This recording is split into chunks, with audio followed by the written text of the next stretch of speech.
Toby just told you in the update that Gary Clark is going to be representing the Commanders at the NFL draft. Each team sends a dignitary, former great, to announce the draft pick for its organization in the second round. And for Washington, Clark, the 4-time Pro Bowler and a multi-time Super Bowl champion, draws the honor. Gary Clark was a baller. 1,200 yards in 86, 1,000 yards in 87, another 1,200 yards in 89. Ended up in 90 going for 1,100, 91 on one of the great teams ever, 70 catches for 1,300 yards. I mean, he had some monster totals. He was incredible. He was the quintessential deep threat. And even when he had the giveaways, the tells, where his mouthpiece wouldn't be in, when he wasn't running pass routes, still didn't matter. The offense was that good. He had 2 seasons where he averaged 19 yards per catch. Oh, yeah. Which is unheard of. An old school Joe Gibbs offense. Smash you in the mouth for play after play after play after play. Finally get sick of it. Then he'd know the perfect time to call it the play action. Still, by the way, 46th all time in yards, which you go, okay, that's pretty good. When he retired was, I think, in the 20s. Everybody that superseded him has played here over the last, couple of decades as passing has become way more ubiquitous. Well, what's crazy to me is in a year where he caught 56 passes, he was a first-team All-Pro wide receiver. Think about that. Because he averaged almost 20 a catch and went for 1,000. But it was Deshaun Jackson-like from this era, essentially, where you just get behind everybody. But, as I said going to break, Danny is a little bit salty about this. So I want to allow you to explain yourself, Danny, why it was that you came in here today frothing at the mouth a bit. You were foaming up over Gary Clark getting the nod to address the audience and make the pick for the Commanders in the second round, because I like this. I already know what's going to happen. There's going to be a twisting of my words, a misinterpretation, and frankly, an irresponsible accusation. I love Gary Clark. You will not get me to say anything bad about Gary Clark. In fact, Gary Clark owned a restaurant at one point I did stand-up at. I could barely get on stage because I was so overwhelmed at having him shake my hand and say that he was glad to have me there. I love Gary Clark. I don't love the bit in general. Here's the deal that they do, okay? First round, it's Goodell. There's one moment of delay where he lets everybody boo, and then they get on with the actual show, and here are the picks that you waited so long for. He walks out, he tells you what the third pick in the NFL draft, the Miami Dolphins select Toby Altizer, offensive tackle, a Tennessee. bad pick if I'm grading that one, but respectfully to Toby. But and then they give it's a TV program, so they give everybody the analysis, and they do the bit, blah, blah, blah. Second round, I don't know why they started doing this, but they do it. It's now everybody has to be, in order to try to entice viewers or get people more excited, who knows, whether it's pander to the local audience, it's there. They bring out a legend. And the legend doesn't just go with the 41st pick in the NFL draft, the team I played for selects, blah, blah, blah. It's always, what's up, Raider Nation? Where my Raider fan? Shh, pick. What's the pick? What's the pick? What's the pick? Now. I've waited months. No more delaying. Now. The pick now. Stop this. I have consumed everything you've asked me to consume. I've read all the things. How many mock drafts have I lathered myself in? I'm comparing mock drafts between mock drafts. It's 2.0 mock. It's different than it's 2.3 mock because they had one trade in there I didn't account for. I can't wait anymore. I don't need a WWE promo for your 4 seconds in the sun. You were great, Clay Matthews Jr. You were awesome, guy that played for the Raiders in the 80s. Yes, you were awesome. Have a sit down with the local Raiders TV, talk about the pick, get your moment in the sun, endorse your car dealership, talk about your local restaurant, and you're giving $2 off Apple's. Stop wasting the time. I need the pick now. It's not a delay. So to close, if they would just come up there and say the pick with the 41st pick, I keep saying 40, with the 51st pick in the NFL draft, this team selects, boom. If they did that, I'd be fine with it, but they don't. They initially were doing it that way, by the way. Like the legend, I think of Darryl Green or some of these other guys over the years. They walk up. Now, there's always going to be a big ovation and a pop for a lot of these guys because they're superstars and they'll soak it up a little bit. So it was a 15, 20, 30-second delay, whatever.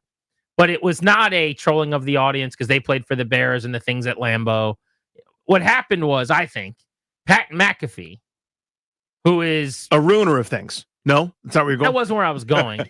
But who is like a entertainer and has done stand-up comedy and is in the WWE and is a promo cutter and is all about the, when the mic is on and the camera's on him, he's not going to be subtle. Like he wants the attention. So he went up there and he cut this gigantic promo, which turned into a really funny thing. And everyone really liked it. And I think it was in Nashville that year. Find this for me, Darius, if you would.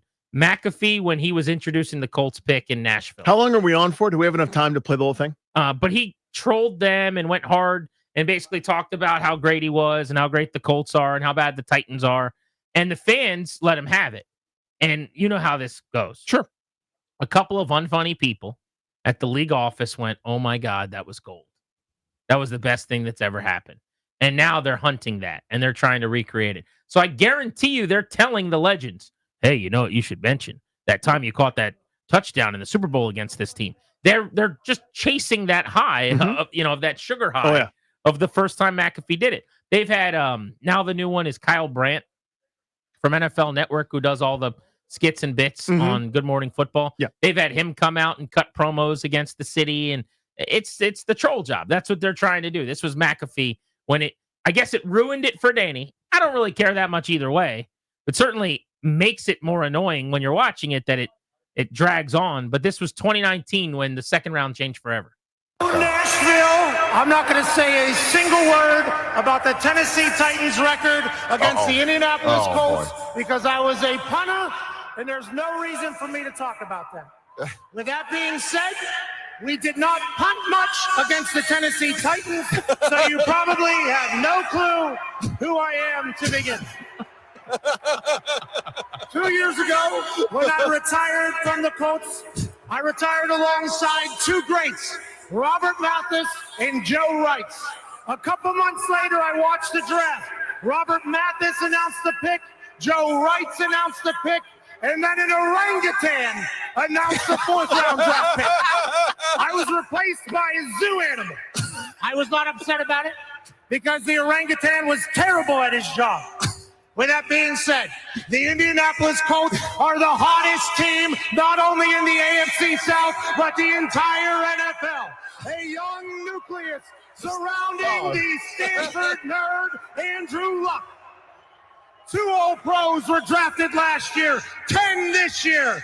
And with the 89th pick of the 2019 NFL Draft, the Indianapolis Colts, Jim Irsay and Chris Ballard select future Hall of Famer, linebacker from Stanford, Bobby Okereke. Okereke. Pat McAfee, everybody. He botched Bobby Okereke's name, but we'll let that slide.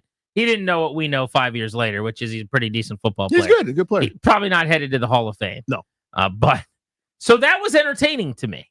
I know you don't like Pat McAfee and you wish he wears sleeves, but that was fun. If you could convince me that the draft is taking longer, here's what you're missing out on is just the pick has already been made. It says, the countdown clock or pick is in. It's just filling time with somebody on stage instead of watching your 93rd time of seeing Mel Kiper say who his best available is. I don't mind that much. I don't think it's adding. Now, you may have to wait because he could have walked out there and just said Okereke. Is that your whole argument? Yes. That if he just comes out and says, so what if he did this? The pick's Bobby Okereke, and then he does a big song and dance. Is that okay with you? Way better. Okay. But they don't. They can't do that because they know they're useless as soon as they say the pick. Because what everyone's waiting for is the pick. Now, he's better at that than like the average, I don't know, like if they do it in Minnesota, here comes like a Detroit Lion from the 90s that played on a bunch of losing teams. Yeah, he could troll them. Now, Herman Moore's a nice, quiet, polite man who might just say the name of the pick. But whatever. The point is, I get some me time and I get all the showcase stuff, and I'm gonna cut a promo or whatever. McAfee's good at it. As much as I dislike him and don't enjoy anything that he does, I could acknowledge that there's talent there. The guy that again, run-of-the-mill linebacker Larry or fullback Fred doing it 10 years, 15 years, 20 years after he retires is uninteresting. I don't care about the Seahawks-Rams rivalry from long ago when they do it there. They want to play this up for basically the people in the room to react. The rest of us, I need that pick. Yeah. The pick is the thing. You're there to announce the pick, and you do that, now we're on business. Now we can start doing anything else. I certainly understand where you're coming from. Mm-hmm. I'm not going to file this into No Fun Danny drawers. You could. I'm not going to do it. It could go under that big umbrella. Because I think you're actually largely correct. Like, I'm here for the draft. Mm-hmm. I want the information, and you're a distraction to that. And I totally get that. When I watch Fox NFL Sunday and Terry Bradshaw's doing an awful bit, I want that to end so that I could just get back to the television show, please. And I think this is kind of feeding out of that same menu, so to speak. But I can't be moved to emotion, really. Because, again, it's not like a 1 hour draft is turning into 1 hour and 6 minutes. I think it's just what we're seeing in that moment is different. And to your point, I've waited months. The pick's about to be made. The anticipation is there. Most of the time, it's already been tipped, by the way. I mean, the idea that you don't know who someone's picking until it's said at the podium, I think is disingenuous. Because at a 99% clip, we already know. Social media, there's a big fight over should the reporters do this or not. The last time the Commanders made a pick at the podium that I didn't know who it was before the name came out of someone's mouth was probably 15 years ago. I mean, it just, it doesn't happen anymore.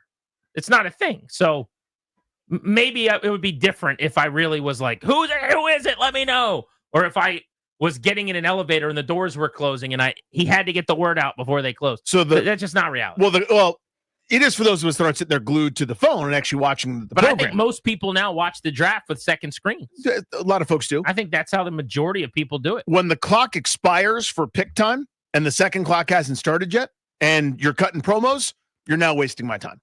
And so don't do that is my kind of counter. Don't waste the time. Say one thing, maybe at most. Hi. And now say the pick. Like I'll give you a half of 1 second.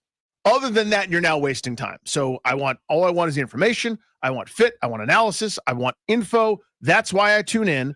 So much stuff has been ruined and watered down. And they, now with the other drafts, it's like what inspired the clothing that you're wearing or what's sewn into the patch of your blazer, all the other kind of crap I don't care about. There's already too much of that. They've already ruined a lot of things in the draft for me. I'm way more annoyed by that. It's still special, and they're taking away slowly and surely the things that make it special. See, to me, you're sleeping on what's worse is the later rounds, where they're just like going to Germany because they're playing a game there this year, and some guy's standing there like, I'm standing in front of the bobblehead of the first Bundesliga captain, and did you know on October 13th, the Bengals are playing here? And speaking of which, their pick at 96, like that. Get off my TV screen. Right? All of the selling and I don't need any of that. I just want the football. But a legend who's put in the time and been one of the greats, Gary Clark, man. I love Gary Clark. Have your 2 minutes. Rick Snyder style. I'm gonna give you 2 minutes, Gary. You're gonna get those 2 minutes. You're gonna steal it from Rick Snyder? No. I'm just saying. I'm giving Gary Clark the 2 minutes. Oh, I see. He's earned it. When he taps that bell after 2 minutes, Rick Snyder style, and gives me the pick. You get your 120 seconds. You know why you do, Gary Clark? Because I got, not personally, because it was a long time ago, but there's fond memories. I've seen the highlights of those 10,856 yards. With 31 teams, 31 cities. And again, I love Gary Clark. I'd like to see Gary Clark locally. They don't care, but they get their guy when he comes up. Yeah, so then you got to sit through 31 guys to get to your guy? That's not good math. Not as fun. I don't want that. My point is, I'd like to hear from Gary Clark a lot. Local television people. Us. Let's have Gary Clark in studio to talk to Gary Clark. But it's that, or they're showing the crowd.